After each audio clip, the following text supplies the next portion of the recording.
Governor, I miss you. Wabaki po, salamat na muli, President Dr. Crespo, a very dynamic president of our university of 5 campuses, Secretary Boy. First, pakilala po ang ating mga bisita na galing pa Maynila, maaga yung aming flight. Secretary Ivan Boy, thank you so much. Out of the 81 provinces that you decided to spend almost part of your weekend here with us, thank you for coming to Antique and making us a model. Thank you. Papatulan ako, isa sa kanyang undersecretary na nagsimula ang kanyang career sa aking tanggapan. Kaya siguro magaling. Baka yung disiplina na ituro ko, hindi naman yata ako terror noon, si Yusek Ana May Mantilio. Ana, yan. She was the media officer in past elections. We have Undersecretary Amilon Westros, thank you for being with us. And the two ASEC Philip Valilia and ASEC Maria Teresa Campa. Thank you so much. Hindi lang yan, buong PIC yata. Dali na. Nung nag-breakfast kami ni Secretary, tumanaw. Yes, Mr. President. Naku, sinabi mo, nandito ka sa Antique. Hinahanap ko yung Pangulo. Anyway, my dear brother, AA, during the campaign, he said, Manang, ang talagang advocacy ko, connectivity at Wi-Fi and digital inclusion. Manang, ikaw ko naman, nakatupad natin ito hanggang sa mundo. Kaya, isa siguro sa mga unang Secretary, Cabinet members na kinuusap namin sa aking tanggapan, sinama ko na si AA, the Chief of Staff, with Ana May and Secretary, even before you were confirmed, right? So I made sure he will be confirmed because he's really very, very good. I knew him long ago, even before when he was still in the Supreme Court. You know, wrong story, but a little. I filed the DICT creation 20 years ago. 20 years ago, you were working in the Supreme Court, a young lawyer, and I was a young senator. 1998, final ko na po ang pagbuo ng department. For some reason, hindi na ipasa. Then how many years ago na ipasa? But maybe he'll tell you the story without mentioning the names of people who did not want it to be created. But I kept on filing it every Congress. And finally, ngayon, nandito tayo. Thank you so much, Secretary Ivan Boy. And I'm sure my dear sister, Rhodora Cadiao, is so happy that she can now call all the elected mayors, vice mayors, and board members. So, pati na po kay Vice Governor Edgar Denos at lahat ng ating mga board members na nandito ngayon at lahat po ng ating mga mayors. Babakitin ko muna ang ating Sibalom Mayor dahil siya po ang host sa ating UA, Sibalom, sa campus ito, Biernes, and of course, our capital town, San Jose. May problema ba kayo sa signal, Mayor Elmer? And all our mayors who are present here today, hindi ko na po isa-isahin, magpapakilala ko kayo mamaya kay Secretary Boy, all our vice mayors as well, and all the members of the executive committee, students, faculty, and staff of UA, and our OIC, Schools Division Superintendent, newly installed, or hindi pa yan na napipirmahan, no? Pinapapapit na na. Okay, Nick Frio. Okay, incoming.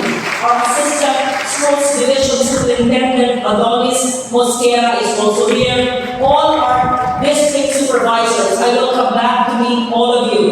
Our principals in charge of the district, our program supervisors, all our DepEd family, and we have national media who came all the way from Manila yesterday, enjoyed the food of Antique. I hope you've seen the sunrise and the sunset and the beaches. If not, paalam kayo sa mga boss nyo to stay for the weekend. And of course, ginamit ko ng ating mga board members. Thank you so much for being here. I will not name all the mayors and vice mayors, pasensya na po, pero maraming salamat sa inyong pagdalo. In this constantly evolving world, our resilience and ability to adapt to changes have allowed us to capitalize on the benefits of new discoveries and technologies. When the pandemic struck, the world suddenly came to a standstill, but we swiftly harnessed the power of technology to shift into a digital environment as an alternative to physical interaction. However, the pandemic also emphasized the digital gap. As those in the city shifted to virtual learning, work from home setup, online banking, and telemedicine, those in the countryside could barely access information from the internet due to the lack or insufficient broadband connection. The digital divide became even more evident. Digital inclusion needed to be among our priorities. And so, when the pandemic struck, I said to myself, when I return to the Senate, I will ensure that not just social inclusivity and economic inclusivity will be my battle cry and priority, but more so digital inclusion. As the principal author of Republic Act 10844, the law that created the Department of Information and Communications Technology, the Department of DICT, I am so happy to be called the mother of DICT in the Philippines. I'm so glad it is headed by a very competent and visionary Cabinet Secretary in the person of Secretary Boy. I've always been aware of the importance of ICT in our nation's progress. It is vital that we fast-track the provision of affordable, accessible, and reliable internet services to our communities. This is exactly what we are doing today. Kamusta na po ang nasa ibang mga campus ng UA, Antiqueños campus ng Dilo, Antique, at lahat, yung 5 campus. Buwabati ako sa inyo. Will I hear your voices later? Yes. I'm glad that the DICT heeded our call to bring the broadband ng MASA program to Antique, to install WiFi sites in the different University of Antique campuses, and not only that, in other parts of our province, including the indigenous people's community areas. Access to the internet not only connects people, but also empowers our citizens.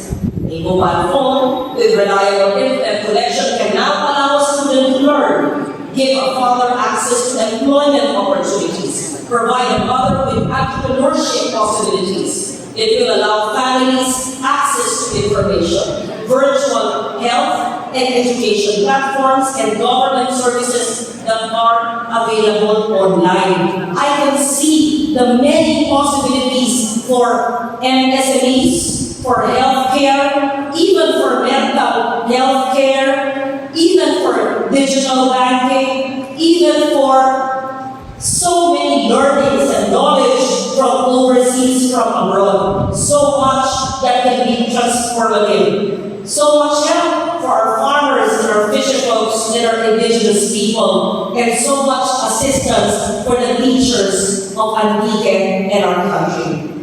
We can no longer stall or stop digital transformation. It is inevitable. The launch of these free Wi-Fi sites is only the beginning. We are doing this not only to our Kasimanwas in Antique, but you are the first in Panay. Tumawag na si Dr. Defensor kanina, nakita ko siya sa airport, susunod na kayo. Tatawag na ang aklang sigurado, tatawag na ni Maras ng Capiz at Negros, at syempre, huwag lang Region 6. I'm now a senator, so marami na yung pag-usapan, Secretary Uy, hanggang sa Cordillera, hanggang sa ARM at sa BARM. Tutulong tayo dyan.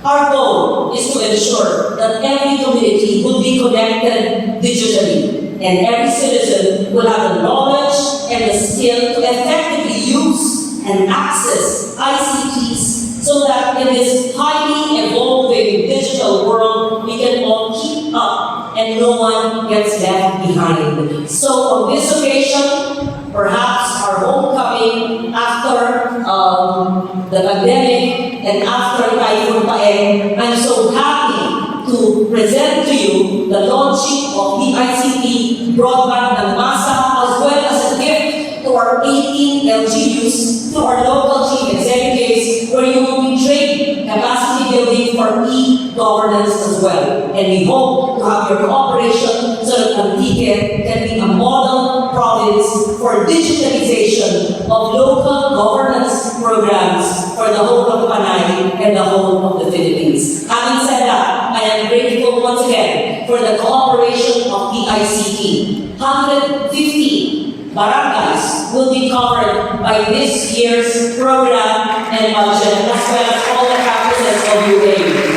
Do I hear that you want the balance of the 590 barangays, meaning 590 minus 150, we have 440. Raise your hand. Those who want the 440. Okay lang.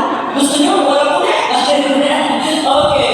So, I have, nakasabihin sa akin ni Sec, Oy, basta may pera. Ako na bahala maghanap ng pera, kasama nito ang AA, sa NEP, sa GAP, sa GAA, basta by 2024, full digitalization for all the 590 barangays and all the DepEd schools para hindi na magkakamot ng ulo ang ating mga guro at the world is open to us for knowledge and for learning and information.